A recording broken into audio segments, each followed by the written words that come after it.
Hi friends, welcome back to Ashwika vlogs. ఎలా ఉన్నారండి? నేను చాలా బాగున్నాను. ఒక కొత్త వీడియోతో మీ ముందుకు వచ్చాను ఫ్రెండ్స్. ఫస్ట్ టైం నా ఛానల్ చూస్తున్న వాళ్ళు లైక్ చేయండి, సబ్స్క్రైబ్ చేసుకోండి. అలాగే వీడియో నచ్చితే షేర్ చేయండి. ఈ వీడియోలో ఇంట్లో పండు మిరపకాయలతో ఈజీగా చట్నీ ఎలా చేసుకోవాలో చూపిస్తాను. ముందుగా పావు కేజీ పండు మిరపకాయలను తీసుకొని వాటిని క్లీన్గా కడిగి ఇలా తొడిమెలు తీసి పెట్టుకోవాలి. పావు కిలో పండు మిరపకాయలకి ఒక చిన్న నిమ్మకాయ సైజ్ అంతా చింతపండు పడుతుంది చట్నీ చేసుకోవడానికి. కడిగి పెట్టుకున్నాం కదండి పండు మిరపకాయలు, అవి పూర్తిగా ఆరిపోవాలి. తడిగా ఉండకూడదు, తడిగా ఉంటే చట్నీ పాడవుతుంది. వీడియోలో చూపిస్తున్నట్టు చిన్న చిన్న ముక్కలుగా కట్ చేసుకోవాలి మనం తీసుకున్న పండు మిరపకాయలు. ఇలా చేయడం వల్ల మనం గ్రైండర్లో వేసినప్పుడు తొందరగా పేస్ట్ అవుతుంది.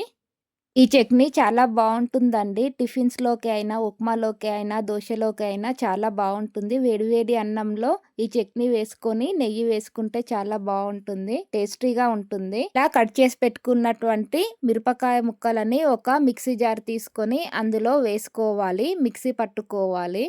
దీనిని మరీ సాఫ్ట్గా కాకుండా కొంచెం కచ్చపచ్చగానే చేసుకోవాలి. రుచికి సరిపడా సాల్ట్ వేసుకోవాలి. తక్కువగా వేసుకున్న మళ్ళీ పోసి వేసినప్పుడు యాడ్ చేసుకోవచ్చు సాల్ట్. ఇప్పుడు దీనిని మిక్సీ పట్టుకోవాలి. ఈ వీడియోలో చూపిస్తున్నట్టు రండి, నేను ఈ వీడియోలో చూపిస్తున్నాను. సెమీ సాఫ్ట్గా పట్టుకున్నాను. ఇలా మిక్సీ పట్టుకున్నటువంటి పేస్ట్ని ఒక సీసాలోకి తీసి పెట్టుకోవాలి. సీసా లేకుంటే ఒక డబ్బాలోకి అయినా తీసి పెట్టుకోవాలి. నేను ఆల్రెడీ ఒక సీసాలోకి ముందే గ్రైండ్ చేసి పెట్టుకున్నాను, అది అయిపోయింది. మళ్ళీ ఇలా చేసుకుంటున్నాను చట్నీ.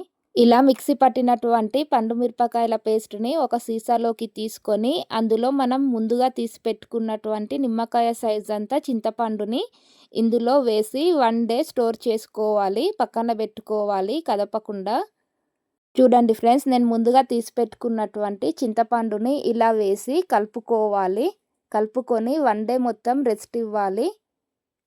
సీసాకి క్యాప్ పెట్టుకొని నేను 1 డే పక్కకు ఉంచుకున్నాను. ఇది నెక్స్ట్ డే నేను పోసు వేసుకుంటున్నాను.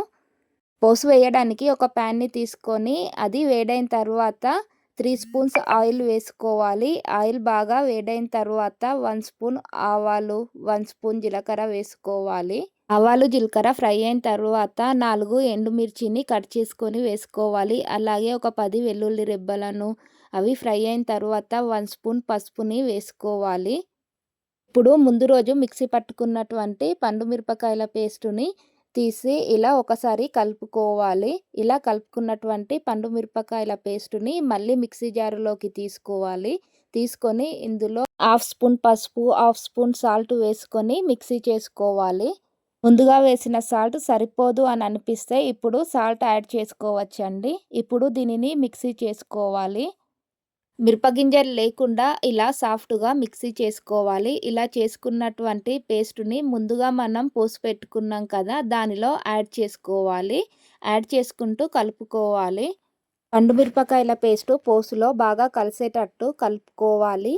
ఈ చట్నీ చాలా బాగుంటుందండి, టేస్ట్గా ఉంటుంది. చిన్నపిల్లలు, పెద్దలు చాలా ఇష్టంగా తింటారు. ఒక్కసారి ఇలా ట్రై చేసి చూడండి ఫ్రెండ్స్, మీ ఇంట్లో ఈజీగా చేసుకోవచ్చు ఎవరైనా. ఇలా ప్లెయిన్ వైట్ రైస్లోకైనా చాలా బాగుంటుంది. వేడివేడి అన్నంలోకి చేసిన చట్నీ వేసుకొని తింటే చాలా బాగుంటుంది. చిన్నపిల్లలు, పెద్దలు చాలా ఇష్టంతో తింటారు. మీకు ఈ వీడియో నచ్చితే లైక్ చేయండి, షేర్ చేయండి, అలాగే సబ్స్క్రైబ్ చేసుకోండి ఫ్రెండ్స్. మళ్ళీ ఒక కొత్త వీడియోతో మీ ముందుకు వస్తాను.